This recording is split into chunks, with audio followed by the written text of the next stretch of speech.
బ్రతికినన్నాళ్ళు నీ భజన తప్పనుగాని మరణకాలమునందు మరతునేము.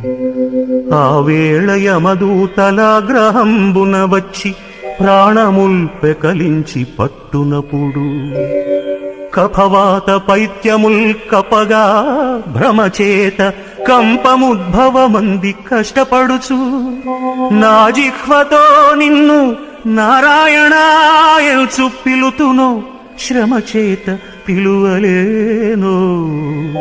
నాటికిప్పుడే భక్తి నీ నామ భజన తలచెదను చెవిని వినవయ్య ధైర్యముగను.